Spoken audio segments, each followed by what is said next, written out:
భారీ వర్షాలతో ఖమ్మం జిల్లాలోని మున్నేరుకు వరద పోటెత్తుతోంది. దీంతో రెండో ప్రమాద హెచ్చరికను అధికారులు జారీ చేశారు. కాల్వ ఒడ్డు సహా లోతట్టు ప్రాంతాలు జలమయమయ్యాయి. వరద బాధితులను పునరావాస కేంద్రాలకు అధికారులు తరలిస్తున్నారు. ఇక ఖమ్మంలో ప్రస్తుతం వర్ష పరిస్థితులు, అలాగే మున్నేరు వాగు లోతట్టు ప్రాంతాల ప్రజలు, కాలువొడ్డు ప్రజల పరిస్థితుల గురించి పూర్తి వివరాలు అందించడానికి కదీర్ ఉన్నారు. కదీర్, చెప్పండి, ప్రస్తుతం అక్కడ పరిస్థితులు ఏ విధంగా ఉన్నాయి? అధికారులు ఎటువంటి సహాయక చర్యలు చేపట్టారు? స్రవంతి, ఉమ్మడి ఖమ్మం జిల్లా వ్యాప్తంగా మోతా తుఫాన్ ఎఫెక్ట్ అనేది స్పష్టంగా కనిపిస్తూ ఉంది. జిల్లాలో ప్రతి చోట కూడా వర్షం నిర్విరామంగా కురుస్తున్న కారణంగా అనేక లోతట్టు ప్రాంతాలన్నీ కూడా జలమయం అవటం జరిగింది.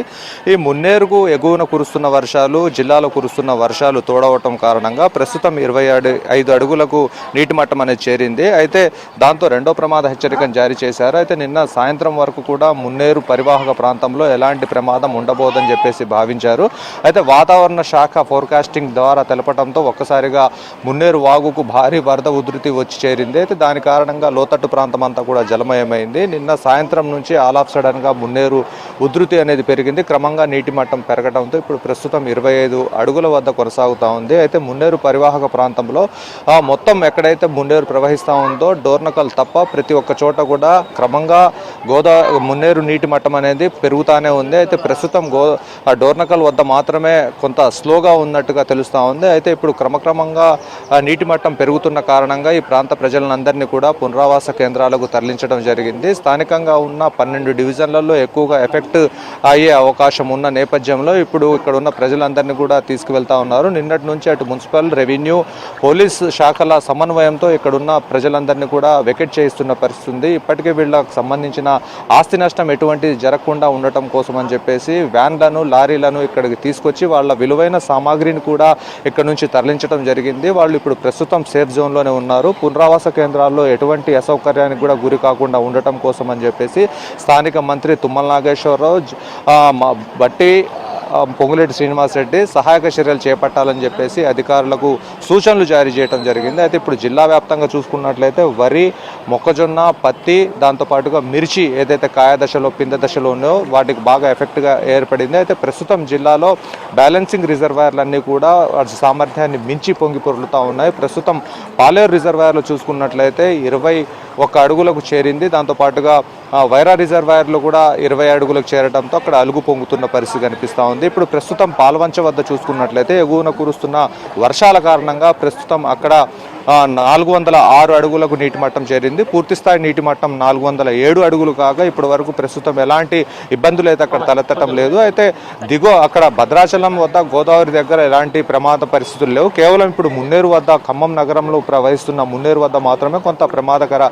పరిస్థితులు ఉన్నాయి. ప్రస్తుతం ఇక్కడ చూడొచ్చు కాలనీలన్నీ కూడా జలమయం అవటం జరిగింది. ఇప్పటికే ఇక్కడ గత 2 ఏళ్ల నుంచి చూసుకున్నట్లయితే వరుసగా ఇక్కడ ప్రమాదం సంభవిస్తూ ఉంది. దీని కారణంగా అనేక మందికి ఆస్తి నష్టం వాటిల్తా ఉంది. 2 సంవత్సరాలు జరిగిన ఆస్తి నష్టం అంచనా వేసినట్లయితే 600 కోట్లకు పైగా ఆస్తి నష్టం వాటిల్లింది. ఇక్కడ అనేక ఇండ్లు కూడా కూలిపోవడం జరిగింది. అయితే ప్రస్తుతం చూడొచ్చు మనం ఇక్కడ ఏదైతే కాలనీలు ఉన్నాయో మున్నేరు ఒకవైపు ప్రవహిస్తూ ఉంది, పడమర వైపున, తూర్పు వైపున ఇండ్లన్నీ కూడా నీట మునిగిపోవడం జరిగింది. లోతట్టు ప్రాంతాల్లో ఏదైతే ఇళ్ళు ఉన్నాయో పెద్ద పెద్ద ఇళ్ళు కూడా మునకకు గురి కావడం జరిగింది. ఇండ్లలో కూడా వెళ్ళే పరిస్థితి కూడా లేదు.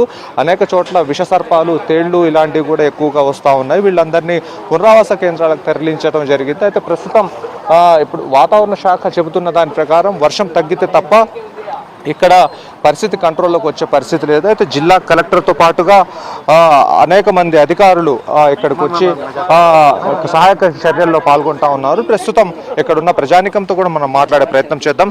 ఈ పరిస్థితి ఎప్పటి నుంచి ఉంది? మీ దగ్గర ఎలా ఉంది ఇక్కడ మున్నేరు వరద పరిస్థితి?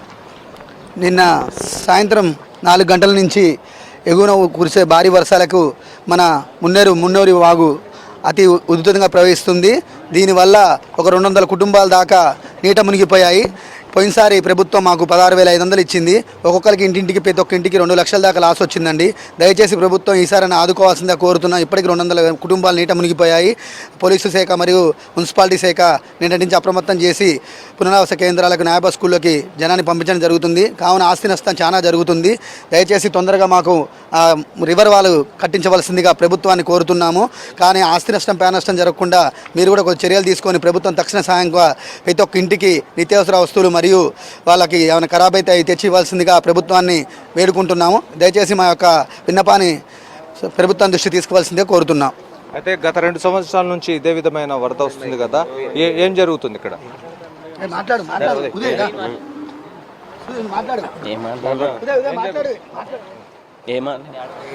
అది అయితే మొత్తంగా చూస్తే ఇక్కడ ప్రజానికం ఇబ్బందులు ఎదుర్కొంటా ఉన్నారు. ఇక్కడ అనేక మంది ఇప్పటికే పునరావాస కేంద్రాలకు తరలి వెళ్ళటం జరిగింది. ఇప్పుడు ప్రధానంగా చూస్తే వరికి సంబంధించింది ఒక 50,000 ఎకరాల్లో, దాంతోపాటుగా మిర్చి దాంతోపాటుగా పత్తి తీత దశలో ఉన్న కొన్ని చోట్ల ఇప్పటికే పత్తికి సంబంధించి దాదాపుగా అనేక తేమ శాతం ఎక్కువ ఉందని చెప్పేసి ఇప్పటికే మార్కెట్లలో వాటికి మద్దతు ధర లభించడం లేదు. దాంతోపాటుగా ఈ అకాల వర్షాల కారణంగా పత్తికి తీవ్ర ఇబ్బందులు వచ్చే అవకాశం కనిపిస్తూ ఉంది. దాంతోపాటుగా వరి ఏదైతే కంకులు ఉన్నాయో వరి కంకులు కోత దశలో ఉన్నాయి. అయితే కొన్ని కోత దశలో ఉన్నాయో వాటికి మాత్రం కొంత ఇబ్బంది కలిగే అవకాశం ఉంది. అయితే పత్తి దాంతోపాటుగా వరి 50,000 ఎకరాలలో 50,000 ఎకరాలలో నష్టం వాటినట్టు తెలుస్తూ ఉంది. ఇప్పుడు ప్రస్తుతం బోనకల్లు, సత్తుపల్లి, చింతకాని, రఘునాథపాలెం అనేక మండలాలు ఎక్కువగా నీట మునిగిపోవడం జరిగింది. ప్రస్తుతం ఎక్కడ చూసినా కానీ నీటిమయంగా ఉన్నది. అయితే ఇప్పుడు వర్షం ఆగిపోయింది, వర్షం రావట్లేదు. ఎండ వస్తున్నప్పటికీ కానీ చాలా ఇబ్బందులు ఎదురయ్యే పరిస్థితి కనిపిస్తూ ఉంది. ఎందుకంటే నిర్విరామంగా వర్షం కురిసిన కారణంగా అనేక చోట్ల పంట నష్టం వాటిల్లింది, దాంతోపాటుగా తడిచిపోయింది. వాటిని ఆరబెట్టడం కోసం ఇబ్బందులు పడుతున్న పరిస్థితి ఉంది రైతులు. అయితే ఆ రైతులు ఇప్పుడు ప్రధానంగా వాళ్లకు ఆగమ్య గోచరంగా మారింది. అయితే ఎవరు కూడా కోత దశలో ఉన్న వాటిని ఇప్పుడు కోయొద్దని చెప్పేసి కొనుగోలు కేంద్రాలను కూడా మేము ఇప్పుడే ప్రారంభించబోమని చెప్పేసి జిల్లా కలెక్టర్ ఓ ప్రకటన ద్వారా తెలియజేయడం జరిగింది. అయితే ప్రస్తుతం ఎక్కడైతే లోతట్టు ప్రాంతాలు ఉన్నాయో ఆ ప్రాంతాల నుంచి వాగులు వంకలు ప్రవహిస్తున్నాయో అక్కడ దారి నుంచి వెళ్ళొద్దు అని చెప్పేసి అధికారులు సూచన చేస్తూ ఉన్నారు. బారికేడ్లను కూడా ఏర్పాట్లు చేయడం జరిగింది. అయితే ప్రస్తుతం జిల్లా వ్యాప్తంగా చూసుకున్నట్లయితే వర్షం అనేది అయితే లేదు, క్రమంగా తగ్గుముఖం పట్టింది. అయితే ప్రస్తుతం మున్నేరు వద్ద మాత్రమే క్రమంగా నీటి మట్టం అనేది పెరుగుతూ ఉంది. ఇది మొత్తానికి ఈ జిల్లాలో ఉన్న అప్డేట్స్. శ్రవంతి.